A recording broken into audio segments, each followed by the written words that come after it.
All right. Just wait for a few people to get in.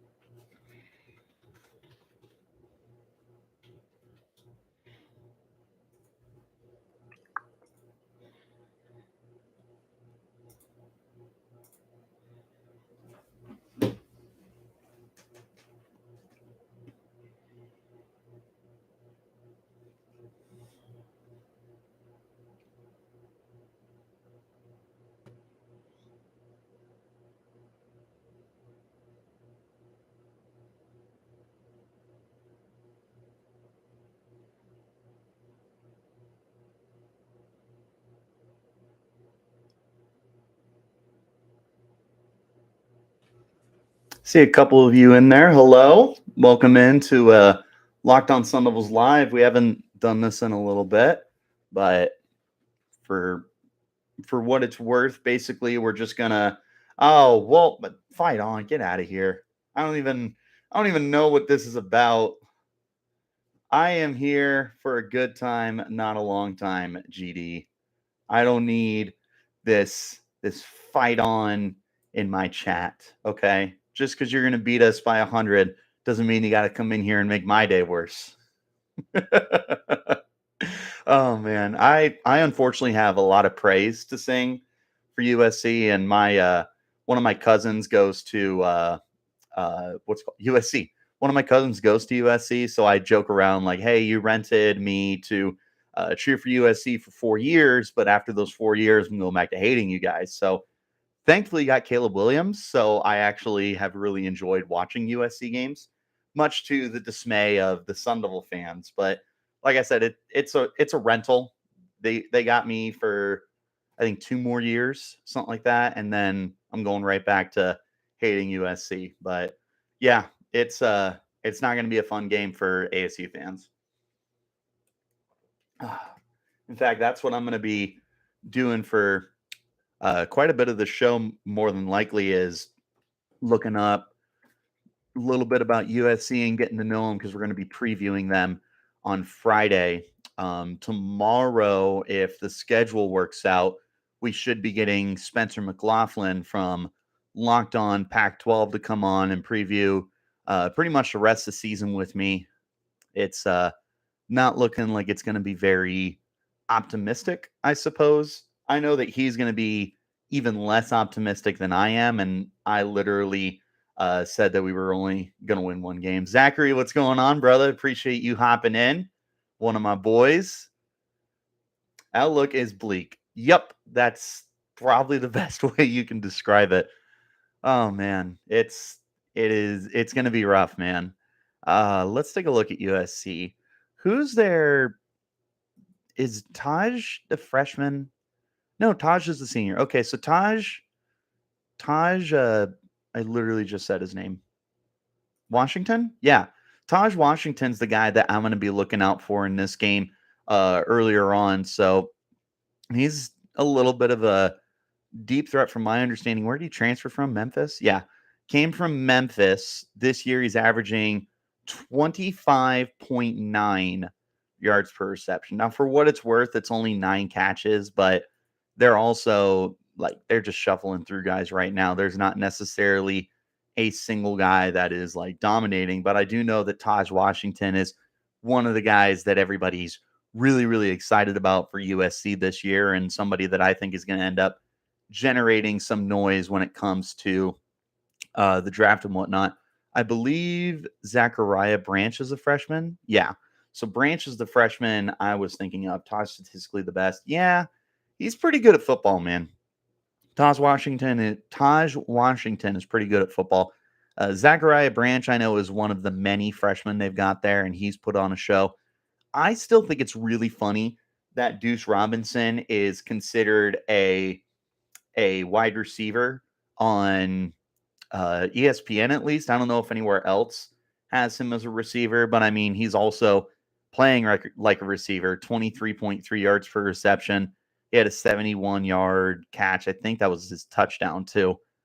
They got Dorian Singer, like Mario Williams. They've got an absolute like embarrassing wealth of receivers right now.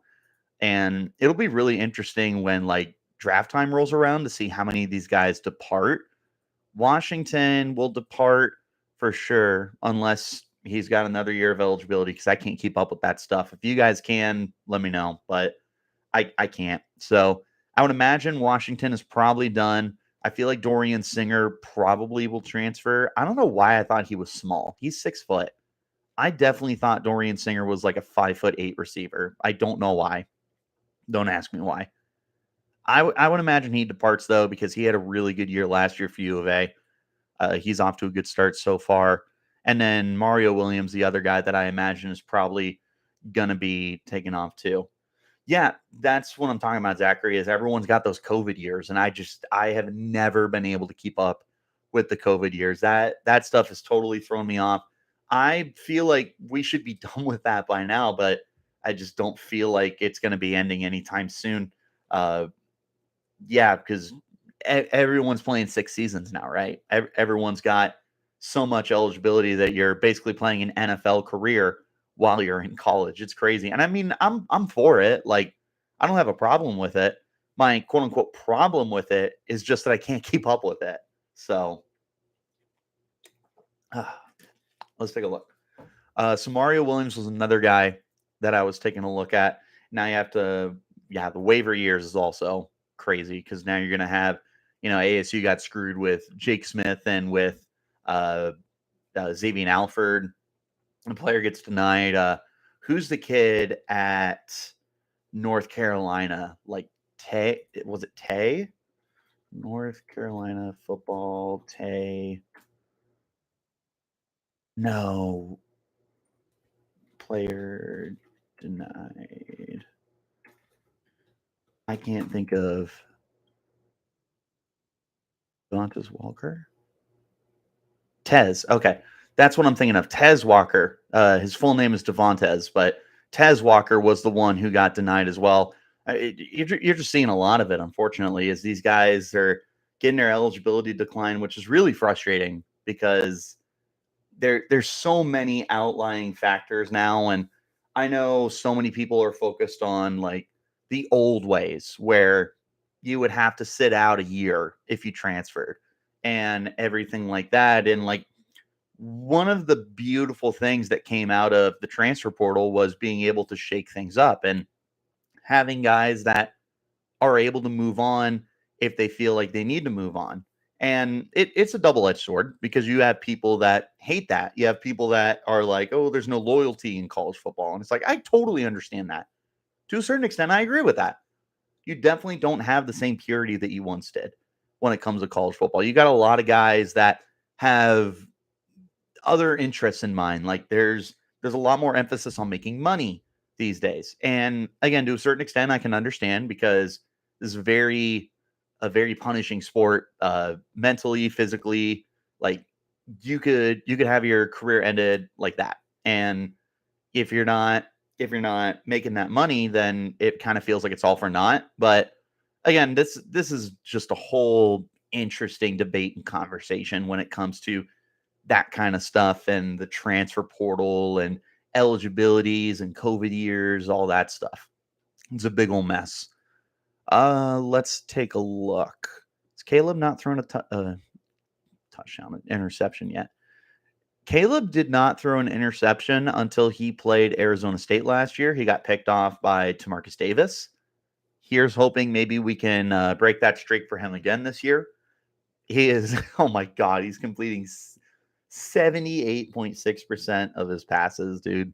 He's not even playing games all the way through, and he's thrown 878 yards, 12 touchdowns, 0 picks. Dude, I don't know if he's even played a full game yet this year. Yeah, he's played 3 games, and he's thrown no more than 25 passes. What's he doing rushing? Quality rushing. He's obviously got a couple sacks in there. Yeah, he's really good at football, man. Been sacked 3 times. He's not going to this week either. No, he's not. He'll play a half, honestly, with with what we are likely going to be doing against him, yeah, he's only going to play like a half of football. He's going to end up going down as one of the greatest college quarterbacks ever. He truly will be. If he's not already there. One of the things that'll obviously separate him from other guys is like national championships. Like, I know that typically championships are like a team effort. That's especially true in football. Like, you got 22 starters. It's not all on one player to be able to win that compared to like in certain instances, like the NBA, it's 5 starters. You put a guy like LeBron James or Kevin Durant on the court, Steph Curry, your chances increase significantly compared to you put Tom Brady on the Texans, like the current Texans. They don't instantly become Super Bowl contenders. They become a lot better of a football team, but they're not like that. So like bringing it back to college, like to a certain extent, I think that having a national championship shouldn't be one of the determining factors in what makes you or doesn't make you a a like a greatest of all time. But I also feel like you can weigh it a little more in college than you do in the pros. So if Caleb doesn't get a national championship, which I don't think he will, I don't think that USC is going to the playoff this year. It's well documented. I think Washington is going to win the Pac-12. If he doesn't win a national championship, you still will talk about him as one of the greatest ever for sure. But I'm curious how much that impacts it for some people. Because, like, I am a very, very big Marcus Mariota guy. And I think that Mariota, pound for pound, goes up there with some of the greats. Like, there's not much that Mariota doesn't have compared to others, except the national championship. And it feels like you can kind of stack other guys ahead of him because of that. Like Tim Tebow's got 2 national championships. He is certainly arguably the greatest ever, right? You've got like Matt Leinart, national championship. He might have 2. I think he's just got 1. But Matt Leinart, national championship, one of the greats, and one of the greats at USC. Who else? Trevor Lawrence, Joe Burrow, Deshaun Watson, like all those guys have national championships to their name. And it helps them to stand out compared to potentially a guy like Caleb Williams. He could win a national championship this year. And if he does, good Lord, what do you do? Because he's also putting together through 3 games, take it with a grain of salt, through 3 games, he's putting together a Heisman Trophy campaign once again. 12 touchdowns, 0 interceptions through the air, almost 80% completion. He's averaging nearly 300 passing yards a game, and he's not even playing games for a full 60 minutes. He's getting pulled because they're up so much. He's otherworldly. He is 100% everything that you thought he was going to be coming out of high school. Just such an impressive kid. Arm talent, mobility. Like, he's only 6'1". I feel like that's the only knock you can get against him, and 6'1" is still perfect for a starting quarterback. Like, you probably look at 6'3", I suppose, but 6'1's perfect. He's 215, so he's not slight of frame. He's got a cannon. He can move. He can make all the throws. He's accurate. He makes the highlight reels. Like, Caleb Williams, guy. He is absolutely someone that worries me. What did I just close? I closed. Oh, I had Caleb Williams open twice. I can just make a different tab. That would make my life a lot easier. Who else should we be previewing? What's our boy Eric Gentry been up to? I don't think he's done anything this year. Granted, I don't know if he's been playing either. 4 tackles for Mr. Gentry. How many games? 2 games, but still, only 2 tackles a game, and like literally like 1 solo, 1 assisted in both games against San Jose State and Stanford. Man, it sucked when we lost him. And like, Cardinal, what's going on, man? Thanks for joining the live. Appreciate you dropping in. Appreciate everyone dropping in. We're up to 4 people right now, so hang out, stick around. We're just talking ASU football right now. I am taking a look at USC in detail to see who we're going to be previewing on Friday. So obviously there's a lot of guys on offense. We're trying to find some guys on defense. Gentry was just someone I wanted to look at because it sucked when we lost him. And I mean, he's still a good football player, but to a certain extent, I feel like you don't necessarily miss him because I feel like he's more of an edge rusher. I don't know that he is like the off ball linebacker kind of role, especially in the Sun Devils defense right now. I think he could be a starter. I think he probably is a starter, but I don't know that you miss him as much as we thought you were going to. That reminds me, is Jermaine Lole still in college? Jermaine, or is he gone? That's another Sun Devil who was here for a minute. He is still playing college football. That's crazy. And he literally hasn't played in 2 years because of injury. Good for him. That was another guy that you were kind of bummed that we lost, but you haven't necessarily noticed it, I suppose.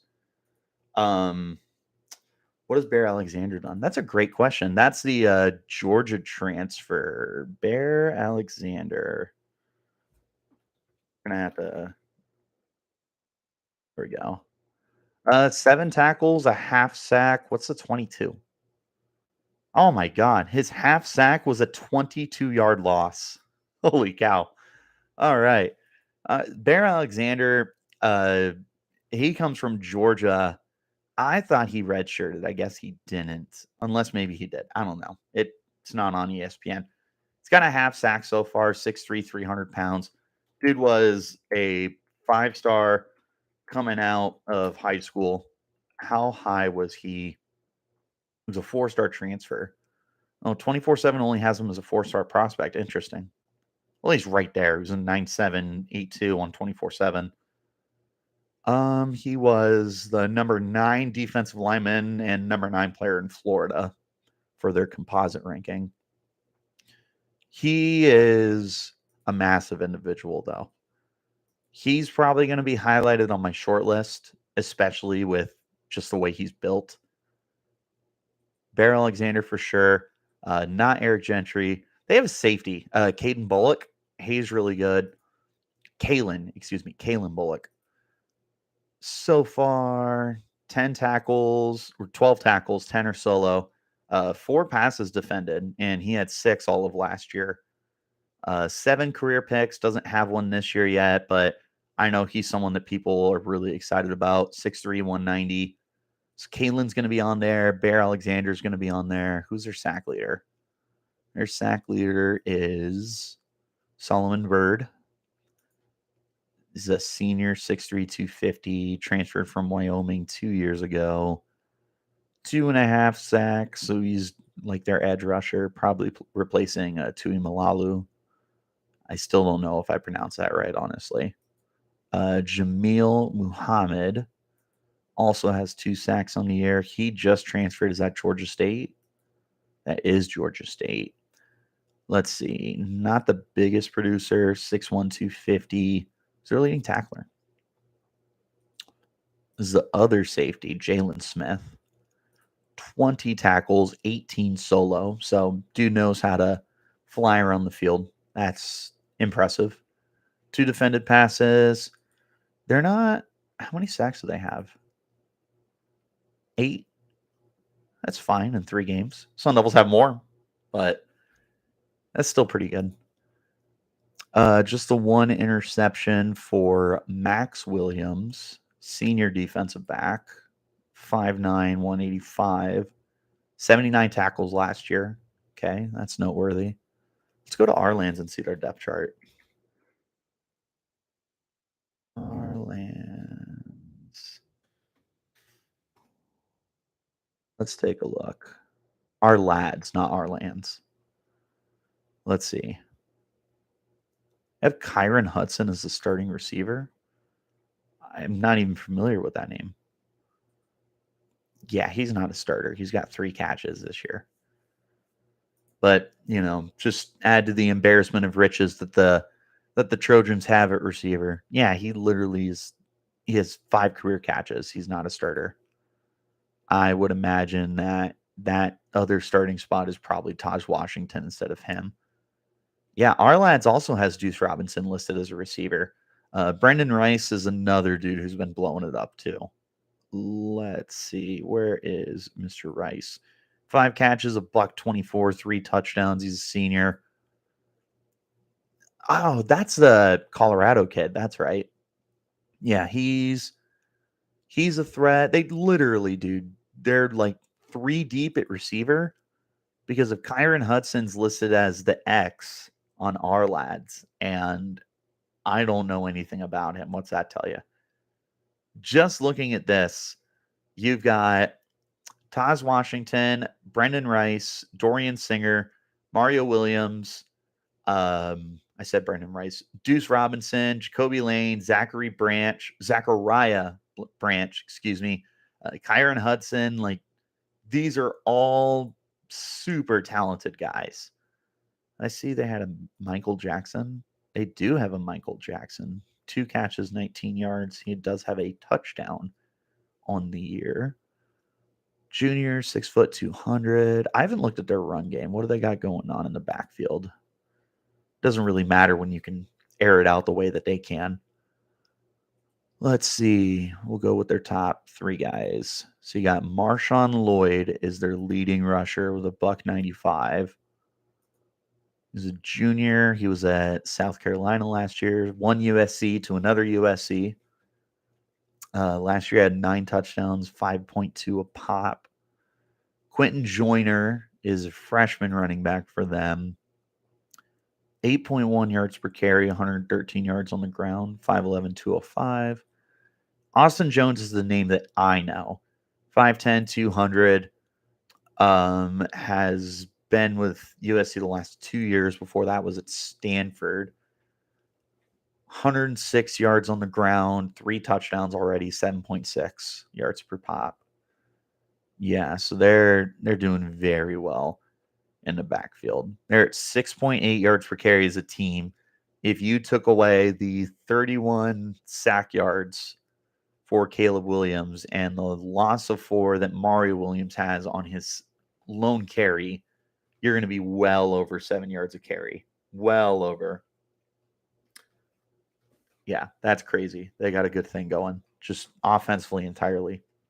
Question is always going to come down to defense. Let's take a look. Pac-12 team stats.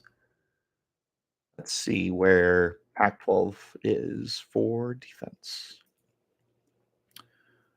USC is, wow, they are, what's that, 12, 11, 10th team in the conference, allowing 368 yards per game. Through the air, they are 9th with 216.3.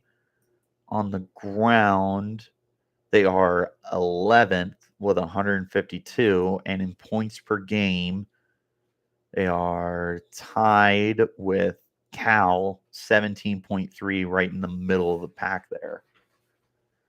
Okay, so defensively, they're fine. The only problem is you just don't know what you're doing offensively. Like, it would be awesome if you knew for sure that you were going to get something positive out of this, but I don't know. It's tough to feel like you're going to end up doing anything significant against USC. Even when you look at what the Trojans are doing defensively, which isn't that great. And I mean, it's not overly surprising either when you look at box scores. Like, normally I'm not a box score scout guy, but you literally can see like, hey, they got a handful of sacks, but they're not really doing anything else. They got 1 interception. They've got 3 fumble recoveries is pretty good. And they got that defensive lineman too. I know Stanley Taufo. I have no idea. I'll have to look up how to say that. He was solid for them last year. Yeah, 27 tackles last year, 1 sack. He's got a fumble recovery. They have forced a lot of fumbles. They've forced 6 fumbles this year. Recovered 3 of them is pretty solid. But I mean, beyond the box score, they're not the most impressive defense in the world.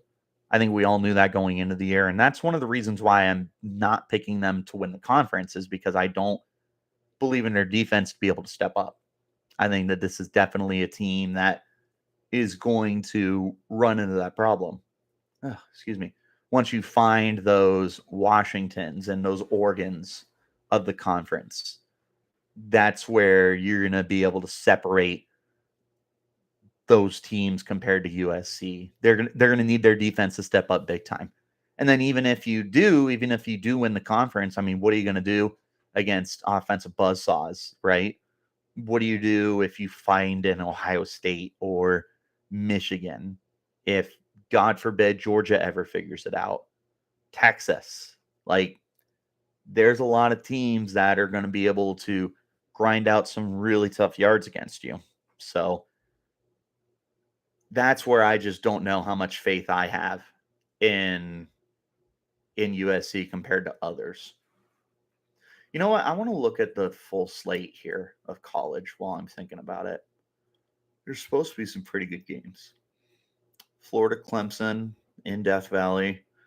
Oklahoma, Cincinnati, Colorado, Oregon, UCLA, Utah, Ole Miss, Bama. What else is worth watching? Oregon State, Wazoo, Texas, Baylor, but I feel like Texas blows them out. Ohio State, Notre Dame, Iowa, Penn State, North Carolina, Pittsburgh.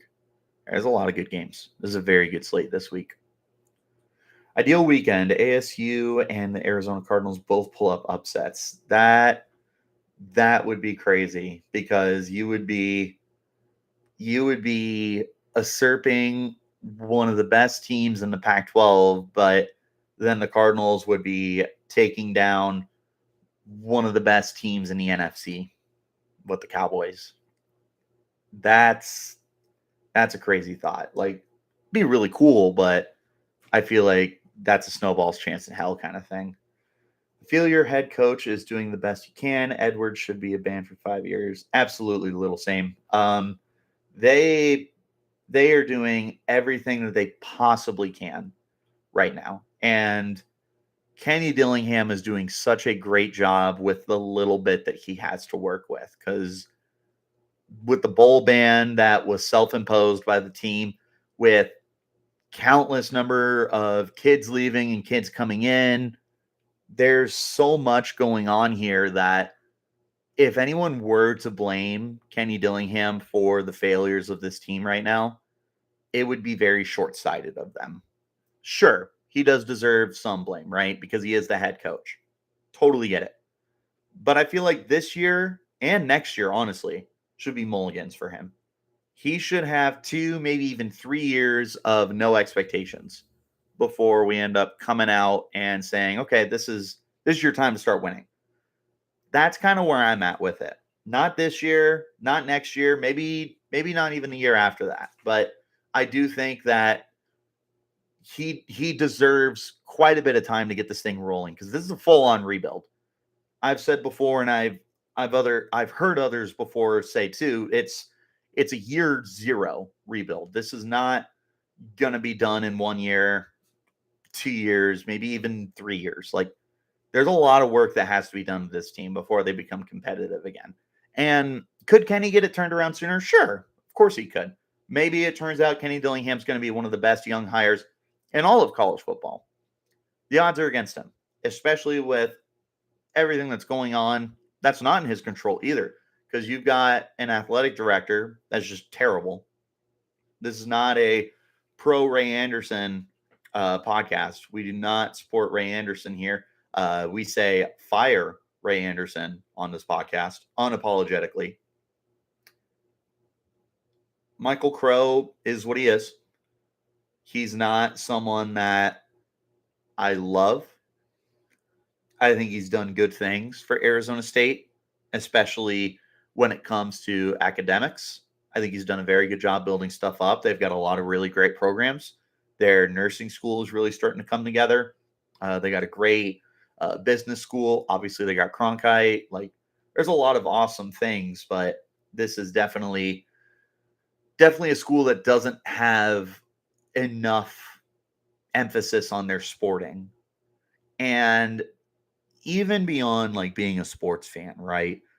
You need to understand that one of the things that's going to drive kids and money to your school is putting an emphasis on your sports. That's where it's frustrating with Michael Crow. It's like you just don't understand that putting in the extra money is going to benefit in the long run, whether it's increased tuition for, or not tuition, enrollment for kids that want to just come here because, hey, we're going to be a really good football team. You get more recruits that want to come here because they know that the facilities are going to be really good and the coaching is going to be really good. The fans are going to be really good. You can get boosters to go in on this team too. Like, obviously, fans are going to want to come. I've heard from people before that the way they worded it was, when ASU was in the prime of the Todd Graham era and you won back-to-back 10-win seasons, that ASU was the hottest ticket in town. It certainly was. Like, you think about some of the wins that they had, like over Notre Dame was probably the biggest one, right? Doing that in the Valley. I'm pretty sure game day was here for that. I'm pretty sure. Remind me if I'm right or if I'm not right about that. But I mean, when ASU is good, like, they're the talk of town. Everybody wants to go to their games and whatnot. That's where it's at. So what are we doing here that there's just absolutely no drive to want to put together a good football program, to put together good athletics, period? Like, people talk about ASU's the sleeping giant. It's football driven, sure, but why not put together this basketball program a little more? They've shown that they can recruit some guys. I mean, you brought in Marcus not Marcus. Was it Marcus Bagley? That's going to bug me.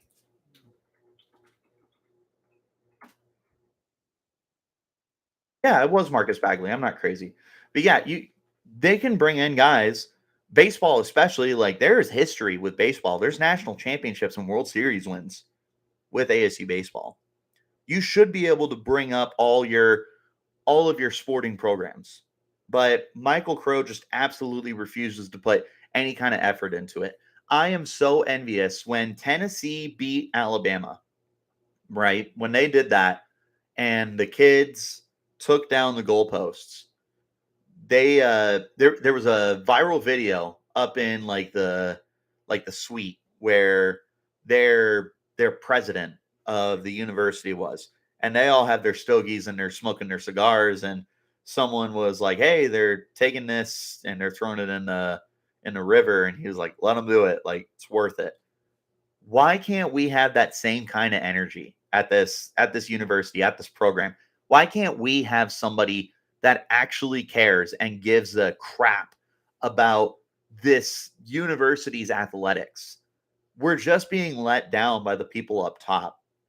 That's where I get peeved. That's where I get frustrated, is you just don't have those people higher up that have the power to be able to place the investments into this. And they just refuse to do it. So that's why I'm not a Michael Crow fan, even though I appreciate what he's done academics. I truly do. He's done a great job to market Arizona State as the number one program, number one school in innovation for 200 straight years. But the fact that Ray Anderson is still employed is just baffling. That guy doesn't know. What's something nice I can say? There's all sorts of things that are running through my mind that I'm trying to keep it PG here. He is interesting. I think that's the nicest way I can put it. There's a lot of NSFW things that are crossing my mind. So if you ever see me outside of the podcast, like, I am not afraid to be a little more or a little less discreet than I would be on YouTube live. Thanks again for joining, guys. I really appreciate you. I know this was very much a last second live. I've been wanting to do this for a little while, and I was just kind of sitting around the house today, and I was like, today feels like as good as ever for ASU, or not ASU, Locked On Sun of Live, to come in. So this felt like a long time coming.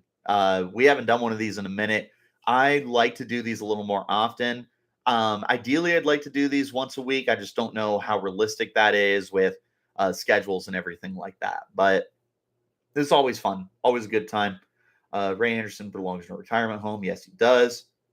I don't think game day was here. Um, man, I feel like they were.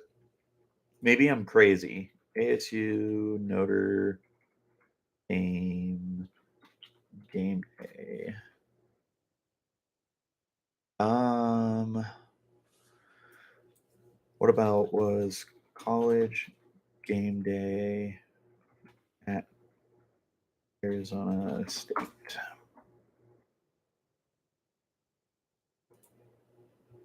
I feel like they have. Every Power 5 school that has not hosted game day. Let's start there. This is from 2022, so this is pretty recent.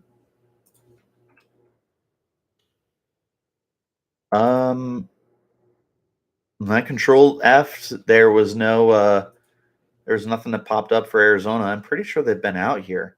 I want to say they were here for the Notre Dame game. If anyone can confirm that for me, let me know.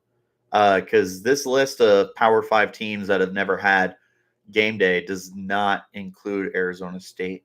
And I feel like that's accurate. I feel like they were out here for Notre Dame. Maybe I'm wrong.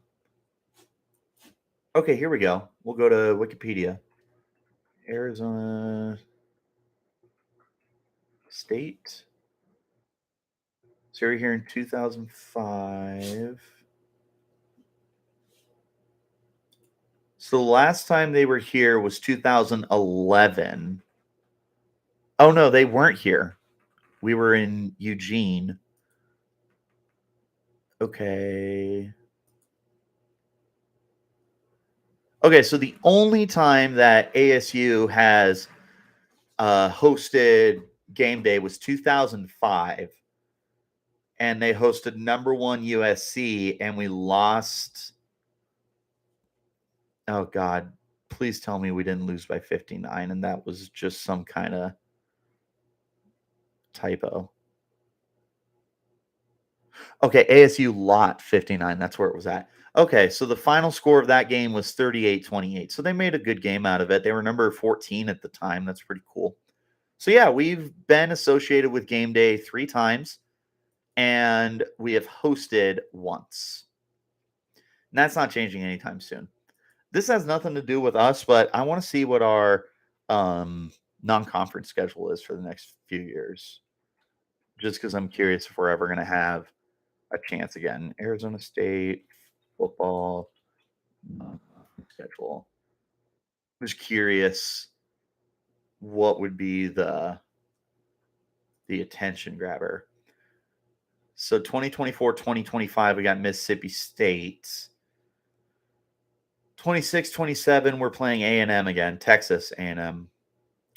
28, we'll have Florida, but we're only playing Florida in 28. 29 and 30, we'll have LSU. 31, we have Florida. So 28, we have Florida, and then 31, we have Florida. 32, 33, we have Texas, and that's as far as we got. So your best shots, I mean, you got some decent games in there. So Mississippi State, I feel like that's an outside shot. Same with A&M. Hopefully by the time 2026 rolls around. So we'll say the year when we start with Texas A&M, right? Hopefully that's perfect timing for Kenny Dillingham to get this program under control. So Texas A&M, I have no idea what to do with them. Like we talk about them every year, but they just never live up to that hype. I'm not a fan. I think they're vastly overrated every year. Let's see. Florida is interesting. I feel like they can't continue to be subpar. I feel like eventually it has to click for them. LSU, they should still be pretty good. That program recruits itself. I think that their head coach. Now I can't even think of his name. Well, that's going to bug me. LSU head coach Brian Kelly. That's it. As long as Brian Kelly's there, they're gonna be able to recruit. 31's Florida again. Same thing, like I said, for 28. 32, 33, Texas. We'll see. They're really going to need to continue this stretch that they're having right now. When you have Quinn Ewers this year, I think he declares. And when he declares, you're going to have Arch Manning for at least 2 more years. You're just going to want to make sure, if you're the Longhorns, that they're able to continue recruiting really well and having that good coaching. I think Sark is quality. I don't hate Sarkisian. I question the longevity of Steve Sarkisian. A&M, Texas, Florida should be fun, assuming we're relevant. That's my assumption too. Cardinalson is that we should be a relevant football program by then. You would think that that's enough time for Dillingham to kind of build everything up and get the staff figured out, get the recruiting figured out, start to activate the Valley. You're hoping by then that's where everything is starting to get to at this point in time. So that's kind of where we're at there. Let's kind of change gears. I said we were going to talk about the Sun Devils. Let's talk about the Sun Devils. Let's pull up the Sun Devils because it's a mess right now, as you guys know. They're going to be out. Rashada. Would not be surprised if they shut him down, but I would be surprised at the same time. We'll wait and see. He's been quality, man.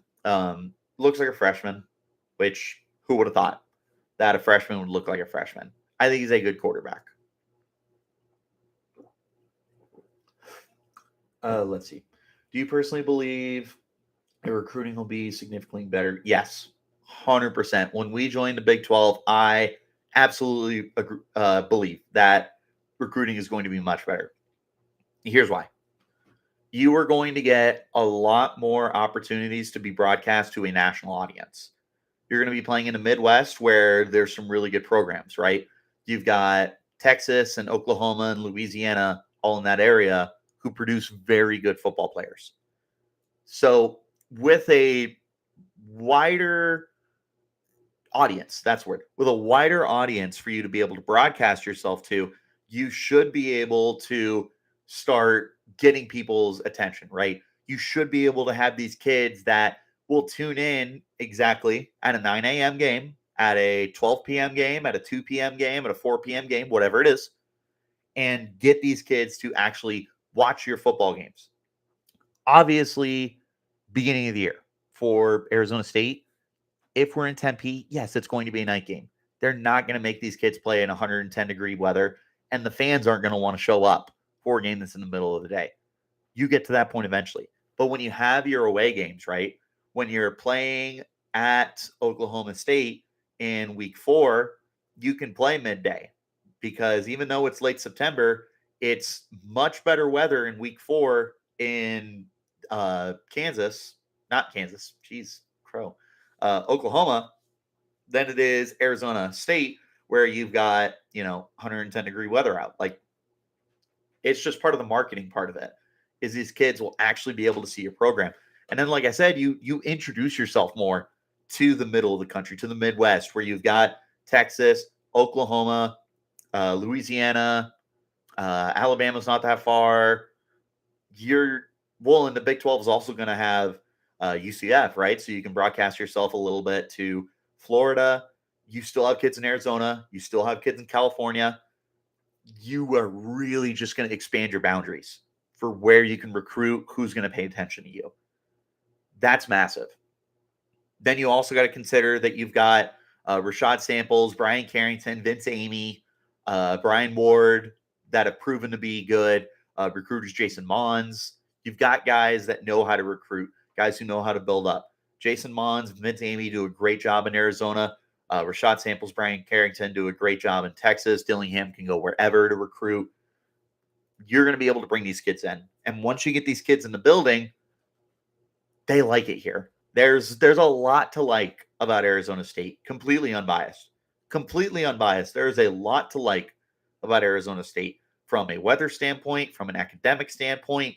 What you're waiting for is to get there for an athletic standpoint. And once you get to that point, it's all downhill from there, man, in the best way possible. So I absolutely believe that your recruiting is going to take a really nice uptick once you're able to start broadcasting yourself to the middle of the country. So moving to the Big 12, I love the pack, and it's a bummer that it's ending, but it needed to end, and it's absolutely the best thing that could possibly happen for this program. You were going to be so much better for having yourself in a different conference compared to if you had continued to stay in the Pac-12. And this is true for all sorts of programs, right? Colorado, Utah, U of A, they're also going to see that uptick. With the Big Ten teams, I don't necessarily know that too much changes for them because it's the four blue blood programs like Washington, Oregon, and the LA schools they're just gonna what's it called recruit themselves kind of thing. Many Texas players will look at ASU. I agree, and you're already seeing that. You're already seeing the hashtag Texas to Tempe that's going on. Samples and Carrington are already doing an awesome job recruiting Texas to come to Arizona State. And once you continue that momentum for yourself, it's just going to build your program up that much more. There's a lot to buy into right now with Arizona State Sun Devils football if everything continues to go according to plan. The way that these coaches are going to be recruiting in state has me believing that you're going to continue to get to a point where you can just kind of pull who you want, right? You hear from these kids that transferred back to Arizona State, like Jake Smith, Jacob Conover, Tate Romney. And some of the guys that are coming back are like, yeah, we didn't even get an offer from Arizona State. Well, that's going to change. You're going to see Arizona State put such an emphasis on their in-state kids. And once you start doing that, you expand your boundaries. You start going to Texas, Louisiana, whatever. And you show them that same hospitality that you're showing to your in-state kids. It just gets that much better. So that's really what you're hoping for to put a bow on the recruiting conversation is you're hoping that you can really start to market yourself a little bit more. And once you get into that Midwest, that you can do more for your program. All right, let's take a look at the quarterbacks again, because that was definitely something I wanted to look at here for myself. So obviously can't talk too much about Rashada.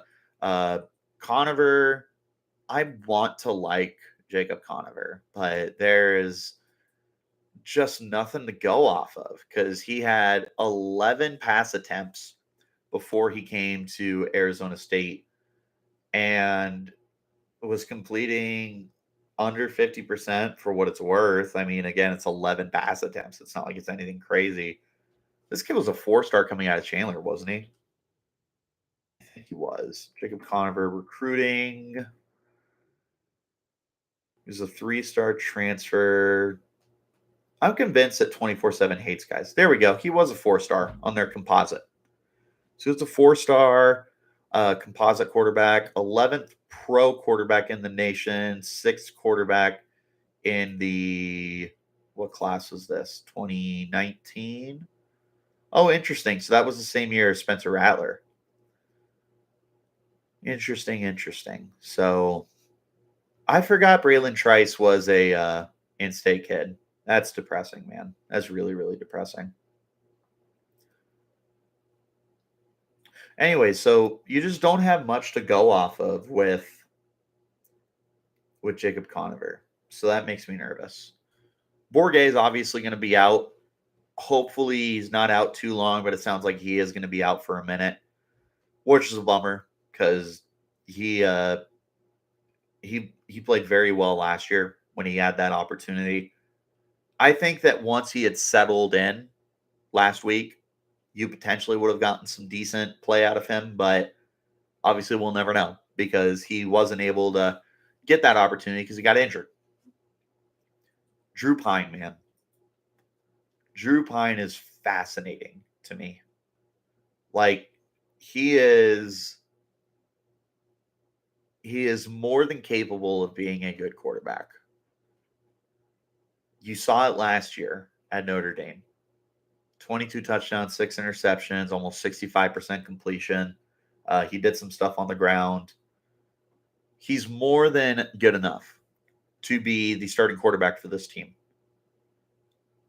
The problem you run into is he has been set back because of the injuries.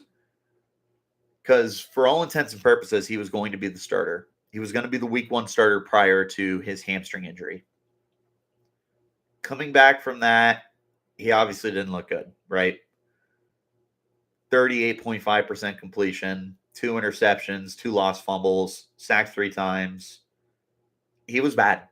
We can just call it as it is. Drew Pine was very bad in his first game with the Sun Devils. I can't bring myself to believe that this is who Drew Pine is. I'm not necessarily saying he's elite. I'm not saying that this is the future or anything like that. I just don't believe that Pine is that bad. At least I hope he's not. I don't know. I feel like maybe I'm kind of back and forth on it because I know I have said some very negative things about Drew Pine, for sure. He is just fascinating to me because if he is able to get back to 100%, right? If he is able to start getting comfortable and everything, you're going to get to a point where you have to ask yourself, is it even worth rolling Rashada back out when you could continue to stick with Drew Pine? If Pine plays that well. So if Pine is at that point where he's able to play good football, are you in a rush to bring anyone else back? That goes for Bourguet too. What are you doing at that point? Hopefully you have that problem. Hopefully you arise to the point where Drew Pine is playing well enough.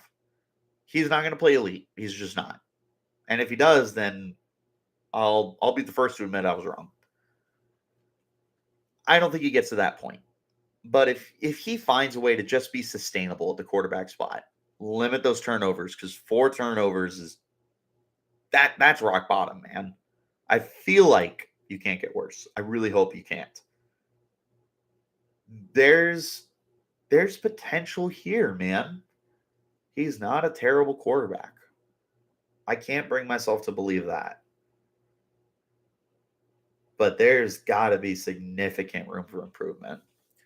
And this is a game where he can really advertise himself. We took a look earlier at the team stats for the Pac-12, and USC is in the bottom half of pretty much every major stat: total yards, passing yards, rushing yards. I think they were tied for like 8th or 9th in points per game. I don't think you're going to score a lot of points in this game. I really don't. But I do think that Drew Pine is going to be able to put up some decent numbers. Throw for a handful of yards, maybe a couple touchdowns. I don't know. And I'll have time to think about it for when I do my bold predictions. I don't necessarily have anything right now. I haven't put enough thought into it yet. Oh man. I think this is a good opportunity because Pine is going to be in a situation where he has to throw the ball more, right? And he's got the weapons to be able to do that. He's got Jalen Conyers is coming back. That's what Dillingham said. He's coming back. Got Elijah Badger. You got X Guillory. I have not seen anything on Mel Constable. Geo Sanders is there, but they haven't really used him. You got Cameron Scattaboo. They've got guys in place here for him to be able to run the offense efficiently and put up points. So from that angle, I do think that he should be able to do it. Will he is where we're yet to be seen, right? But you've got 2 established top receivers, pretty much 2 number 1 guys. And then you've got Jalen Conyers, who's one of the best tight ends in football. Those 3 alone should be able to carry a passing offense. And as long as Drew Pine is able to get the football to them, I don't see any reason why he can't be at a minimum, right? At a minimum, a serviceable quarterback. Should be able to do that. Hopefully. But, stranger things have happened, I suppose. And then you can always make his life easier by having this run game going for him. You got Scadaboo. You're going to be out Brooks again, but you'll have Kyson. You got Tevin White. They still have Javen Jacobs, who has yet to really get on the field at all. I don't know snap counts. I don't think he's seen the field yet. You just got to figure it out. You got to be able to place your guys in positions to succeed. And Drew Pine is placed in a position where he's got the weapons to be able to succeed. From here, it's a matter of executing and also having the play calling. And Kenny Dillingham has said he's going to get a little more involved in the play calling and whatnot, right? So you're hoping that that's going to be the case. You're hoping that with a new, refreshed, re-energized unit that is ready to move on from 2 straight losses, from 6 consecutive scoreless quarters, that you will be able to finally get that ball moving. And if Kenny Dillingham is going to be one of the major benefactors of this, then this is, or not, that's not what I meant. If Kenny Dillingham is going to be one of the major factors, not benefactors, one of the major factors in getting this offense back on track, then, sky's the limit here. That's kind of where you're hoping you're going to be at, is that Drew Pine is going to be able to get back on track because you're hoping he's healthy, first and foremost. You're hoping he's healthy, first and foremost. Then you want his weapons to be good to go. But between Scadaboo, Badger, Guillory, and Conyers, you got rock stars across the board. Absolute rock stars. Guys who will audition themselves eventually for the next level. Truly believe that for all 4 of them. You do need your offensive line to find a way to gel and mesh a little bit better. But you also have had injuries. And injuries are always going to set you back, no matter the positional group. Isaiah Glass, Emmett Boley, those are guys that have been out. Joey Ramos has been playing with a club on his hand. There's not a lot of continuity on that line right now, and everyone's going to suffer from that. There's a lot to like here for the offense. There's also a lot to be nervous about for the offense. But the absolute bottom line here is you just need your quarterbacks to start playing better. You need Drew Pine to be able to get to that point where he can be the captain of your offense and be able to run everything efficiently. Doesn't need to do Caleb Williams numbers. Doesn't need to be a Heisman contender. Doesn't need to win you 10 games. You just need him to be able to manage this thing efficiently. And if he can do that, then who knows? Maybe you will beat my prediction of 1 more win this year. Maybe you will find a way to scrape together a couple of wins and maybe an upset. Or maybe you just find a way to keep pace with everyone, right? Maybe you don't win another game this year, but you find a way to keep everything within 14 points. Everything within 15 points, 16 points, whatever. If you find a way to just get some stuff to build off of, that's really all you need. So that's what I'm going to be looking for this weekend out of the quarterbacks. I just want to see that you're making that progress forward. Whether or not it's them individually or maybe the play calling becomes a little bit better, which allows the quarterbacks to be more successful. Because we've seen with Kenny Dillingham that he does create a very quarterback-friendly offense.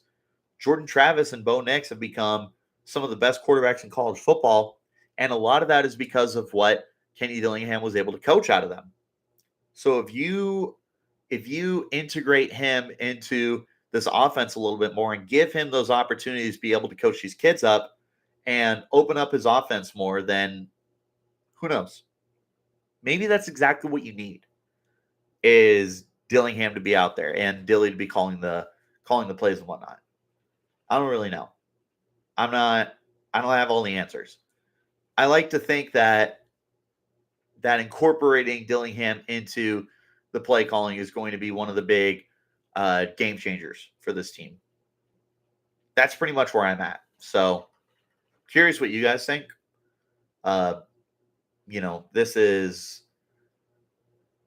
these are unprecedented times, man. This is a very, very weird time for Arizona State football. I feel like we haven't been here in a while. And honestly, this might be the worst shape the program has ever been in, truly. Like in my lifetime and at least my time of caring about football, we've never been at this point. And I mean, we're at about the lowest you can possibly get to right now. Show me something positive. Offensively, especially. Defensively, I've seen a lot. Defenses really exceeded my expectations. They have played with their hair on fire. Those defensive backs, especially, have played well. Jordan Clark has probably been the best player on defense. He's been outstanding. Shamari Simmons has played well. D Ford has played well. Tate Romney and Trey Brown have played their parts. Deshaun Mallory has played his part. BJ Green has played very good. Prince Dorval has been outstanding. Defense is showing up, but you need the offense to be able to carry their weight too. And the biggest thing that can lead you to that is a quarterback spot. All right, beat USC, rush the field, take down the goalpost, throw them in Tempe Town Lake. Dude, there will be no one in the crowd. If you guys were at the Washington game last year, I don't even know how many people stormed the field, but it was funny. I remember sitting there and having a good laugh about it because I'm like, that's so ASU. Like, yes, it's Washington. Yes, they were ranked, and yes, we were looking for a reason to do it, but like, there was nobody in the crowd that stormed the field. It'd be the same thing here. If ASU found a way to beat USC, yes, you storm the field. Absolutely. I would just love to see how few of people are going to be at the game to be able to do it.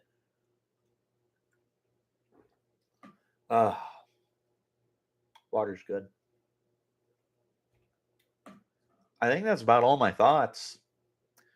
So we've talked pretty much everything I wanted to talk about. Talked about play calling, talked USC, talked to quarterbacks, talked the offense. Like, this is pretty much everything I wanted to talk about. We talked about a little bit of recruiting. We looked at future stuff. That was a good time. I appreciate you guys as always for coming out. Probably gonna wrap this bad boy up. Start prepping for some future pods. I got to start doing my USC homework. I know that Spencer McLaughlin's going to be on pretty soon. I'm pretty sure we're recording tonight. When do you think we get our official opponents for next season? I have no idea. Especially with you hopping conferences, I am not 100% sure. But I'm going to go ahead and wrap this up. You guys can hit me up on Twitter at RichieBrats36. I'm literally on there all the time. So I do my best to respond to everyone. Yeah, just hit me up. We'll have a good conversation. That's pretty much all I got. So I'll see you guys next time. Till then, you keep it locked right here on Locked On Sun Devils.